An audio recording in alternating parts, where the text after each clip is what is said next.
है वही सूरमा इस जग में, है वही सूरमा इस जग में जो अपनी राह बनाता है, कोई पदचिन्ह पे चलता है, कोई पदचिन्ह बनाता है। हमें मेहनत करना है और खुद के पदचिन्ह बनाने हैं कि नहीं कि पदचिन्हों पर नहीं चलना है। इसलिए मेहनत करिए और खुद सबको बताइए कि देखिए हम सफल हो गए हैं और आपको सभी फॉलो करें। तो आप सभी का स्वागत है हमारे इस प्यारे से सेशन में। हिस्ट्री फाउंडेशन का एपिसोड नंबर 2 लेकर आया हूं आप सभी के लिए। बहुत मज़ा आएगा, वीडियो लास्ट तक देखिएगा और अपने दोस्तों में शेयर भी करिए। तो चलिए शुरू करते हैं ये सेशन बिना समय गवाए हुए। तो आज हम जानेंगे, पिछली वीडियो में हमने आपको बताया था प्राक ऐतिहासिक काल के बारे में और आद्य ऐतिहासिक काल के बारे में और ऐतिहासिक काल के बारे में। आज हम प्राक ऐतिहासिक काल के प्रकारों का वर्णन करेंगे। तो पहले मैं आपको इसके बारे में बता देता हूँ, थोड़ा सा रिवाइज हो जाए आपका, कि प्राक ऐतिहासिक काल किसे कहते हैं। तो इसकी परिभाषा होती है कि ऐसा काल जिसके विषय में लिखित सामग्री उपलब्ध ना हो उसे हम क्या कहते हैं, प्राक ऐतिहासिक काल कहते हैं। जिस काल के विषय में हमें लिखित सामग्री उपलब्ध नहीं है उसे हम प्राक ऐतिहासिक काल कहते हैं। तो ये थी इसकी सिंपल सी डेफिनेशन। अब प्राक ऐतिहासिक काल के दूसरे नाम मैं आपको बताना चाहता हूँ। इसे प्रौढ़ ऐतिहासिक काल भी कहते हैं, इसे पाषाण काल भी कहते हैं। पाषाण काल आपने जरूर पढ़ा होगा, आप कक्षा 7-6 में रहे होंगे तो हिस्ट्री की बुक में आपको स्टोन एज यानी कि पाषाण काल के बारे में बताया गया होगा। तो इसका उपनाम क्या है जिससे ये ज़्यादा फेमस है, वो है पाषाण काल। पाषाण काल, जिसे हम इंग्लिश में क्या कहते हैं, जिसे हम इंग्लिश में कहते हैं स्टोन एज, पाषाण काल। ओके, तो मैंने आपको बता दिया कि इसका उपनाम क्या है। अब इसके प्रकारों के बारे में आज हम चर्चा करेंगे और एक प्रकार के बारे में जानेंगे। तो चलिए स्टार्ट करते हैं। तो इसके प्रकार कौन कौन से हैं।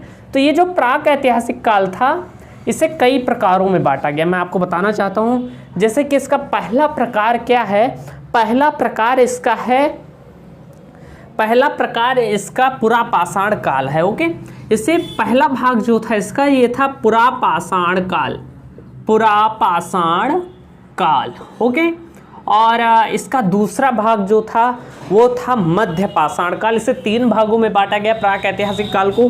पहला भाग पुरा पाषाण काल, दूसरा भाग जो था वो है मध्य पाषाण काल, मध्य पाषाण काल। ओके, और जो इसका तीसरा भाग है उसे हम कहते हैं नवपाषाण काल, नवपाषाण काल।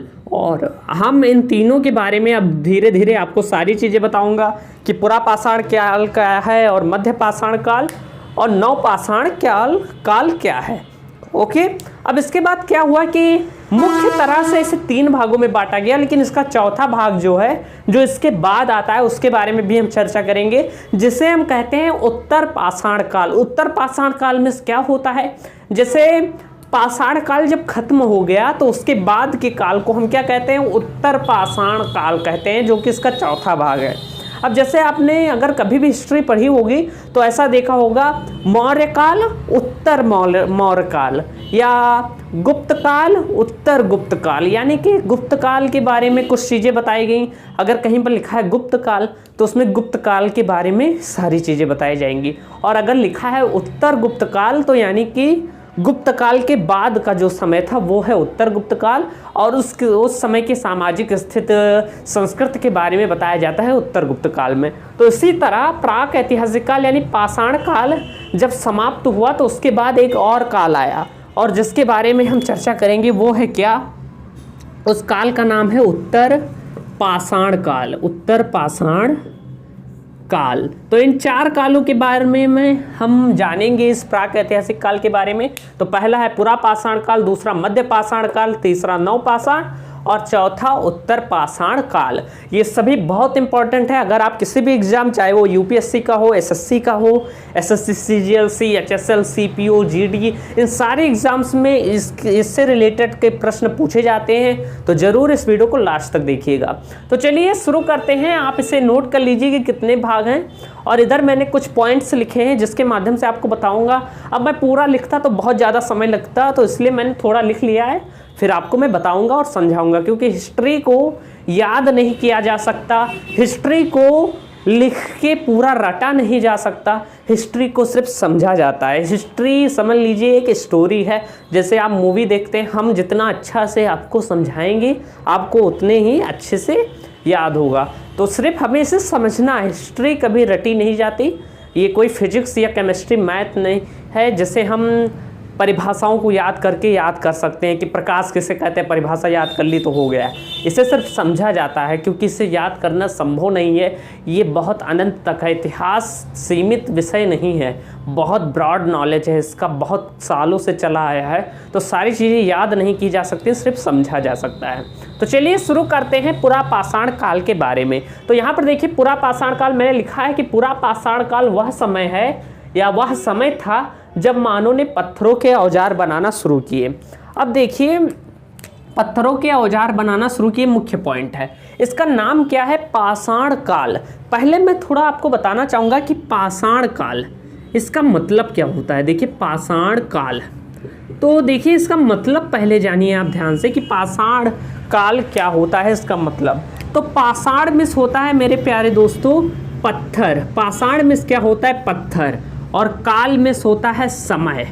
समय यानी कि अगर हम इसे एक लाइन में डिफाइन करें तो पत्थरों के समय को ही हम क्या कहते हैं, पाषाण काल कहते हैं। क्या होगी इसकी डिफिनेशन कि पत्थरों का समय, पत्थरों का समय पाषाण काल कहलाता है। पाषाण काल का मतलब पत्थरों का समय। अब यहाँ पूरा पाषाण काल है यानी कि प्राचीन पत्थरों का समय जो सबसे पुराना है। तो मेन चीज़ इसमें मुख्यतः पत्थरों का ही अध्ययन किया जाता है कि इसमें सारी चीज़ें लगभग पत्थरों की होती थी। जैसे पत्थरों के औजार बनाए जाते थे, तो पत्थरों के औजार बनाए जाते थे तो पत्थरों की चीज़ें ही यहाँ पर उपयोग होती थी, इसलिए इसका नाम क्या रख दिया गया, पाषाण काल। तो आई होप आप समझ गए होंगे। अब इसके बाद हम बात करें तो जैसे कि मैंने बताया कि पूरा पाषाण काल वह समय था जब मानव ने पत्थरों के औजार बनाना शुरू किए।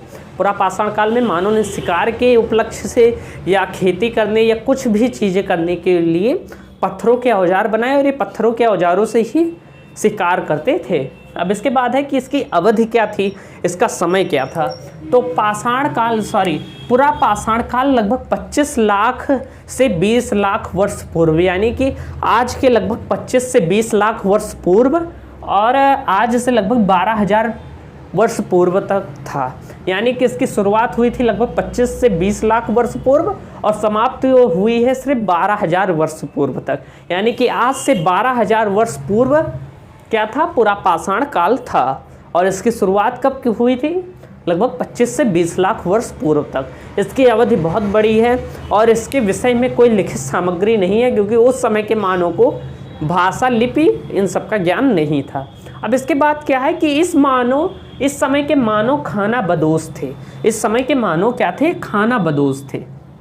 अब खाना बदोश क्या होता है, तो खाना बदोश का मतलब ये हुआ कि वो कोई ज़्यादा काम नहीं करते थे, उनके मानसिक ज़्यादा सोच नहीं सकते थे जैसे आज हम सोचते हैं, इतना वो आविष्कार या माइंड के नहीं थे। तो वो सिर्फ खाते थे, सो जाते थे, खाते थे, सो जाते थे। यानी कि खाना बदोश मिस होता है कि एकदम जिस तरह हमारा जानवर होता है, आपके घर में गाय, भैंसे या कुत्ता कुछ भी होगा, तो देखिए कि वो खाना खाता है, गाय खाना खाती है, फिर बैठ जाती है, सो जाती है, खाना खाती है, सो जाती है, यही करती है और कुछ नहीं करते। जैसे हम सभी क्या हैं कि ऑफिस जाते हैं, घर के काम करते हैं, खेत, ये सब काम करते हैं, लेकिन गाय यानी कि पशु, गाय सिर्फ नहीं, जितने भी पशु हैं वो खाना बदोश हैं। वो खाना खाते हैं, सिर्फ खाना, पेट पालने के लिए ही जीवन जीते हैं वो, और कोई काम नहीं करते।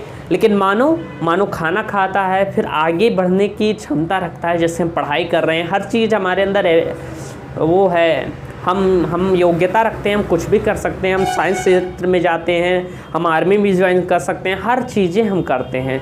यानी कि हम पढ़ाई भी करते हैं, सोते भी हैं, खाते भी हैं, मतलब जितनी क्रियाएं होती हैं मानो एक संपूर्ण रूप से वो होता है कि वो सब कुछ कर सकता है। लेकिन जो खाना बदोश होते हैं वो सिर्फ खाते हैं, सो जाते हैं, खाते हैं, सो जाते हैं। तो पहले के मानव, प्राचीन मानव जो थे, जिन्हें हम आदि मानव भी कहते हैं, वो एकदम जानवरों की तरह थे। उनके इतनी सोचने की क्षमता नहीं थी, बौद्धिक विकास ज़्यादा नहीं हुआ था मानव का। तब क्या था कि वो एकदम जानवरों की तरह रहते थे, वो खाते थे और सो जाते थे, कोई नए काम नहीं करते थे, कुछ और नहीं करते थे। ओके, अब इसके बाद है कि इस समय के मानव को हम आदि मानव कहते हैं। जो पुरा पाषाण काल यानी कि पाषाण काल के समय के मानव हैं, इन्हीं को हम क्या कहते हैं, आदि मानव कहते हैं, यानी कि प्राचीन मानव आदि मानव को ही कहा जाता है। तो इन्हें ही हम क्या कहते हैं, आदि मानव कहते हैं। अब इसके बाद है कि इस समय के मानव शिकार करके भोजन प्राप्त करते थे। अब जो पुरा पाषाण कालीन मानव थे तो वो क्या थे, पाषाण काल के मानव सिर्फ भोजन किससे, पुरा पाषाण काल के मानव भोजन सिर्फ शिकार करके, यानी कि वो दूसरे पर निर्भर होते थे, जानवरों पर।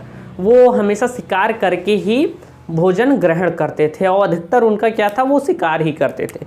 उनके भोजन का मेन सोर्स क्या था, शिकार था और पेड़ पौधे फल थे, पेड़ पौधे फल, इन्हीं सबको खाकर वो अपना जीवन यापन करते थे।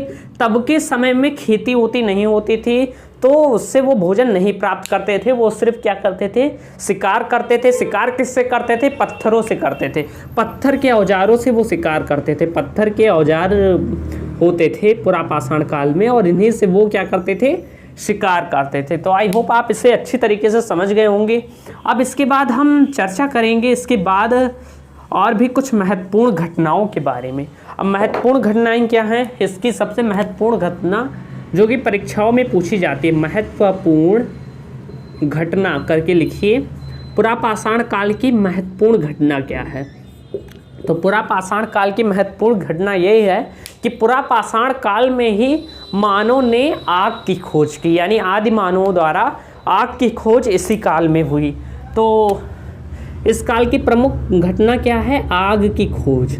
आग की खोज, आग की खोज पुरा पाषाण काल में हुई। अब आग की खोज किस तरह हुई कि दो पत्थरों के टकराने से एक बार जंगल में आग लग गई थी, यानी कि जो सूखे पत्ते होते हैं धूप में सूख जाते हैं, वहीं कोई आदि मानव था, उन्होंने पत्थर के टकराव से क्या हुआ कि उसमें आग लग गई और इसी द्वारा पत्थर क्या हुआ कि आग की खोज हो गई, पूरा जंगल जल गया।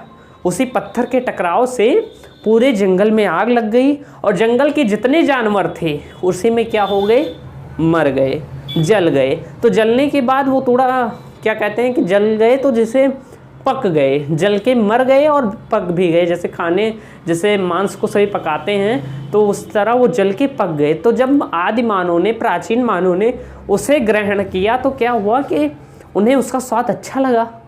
तब उन्होंने सोचा कि वो पहले प्राचीन मानव कच्चा मांस ही खा लेते थे, यानी कि हिरन को मारा और खा लिया, खून पी लिया, खा लिया, वो उन्हें पकाते नहीं थे। लेकिन आग की खोज के बाद उनके भोजन में सुधार हुआ और उन्होंने मांस को पकाकर खाना भी चालू किया। तो यानी कि इसकी महत्वपूर्ण घटना थी कि आग की खोज हो गई। पहली बात तो यही थी, सबसे महत्वपूर्ण घटना है। आग हमारे लिए कितनी ज़रूरी है, हर चीज़ भोजन पकाने के लिए हम आग का विशेष रूप से उपयोग करते हैं।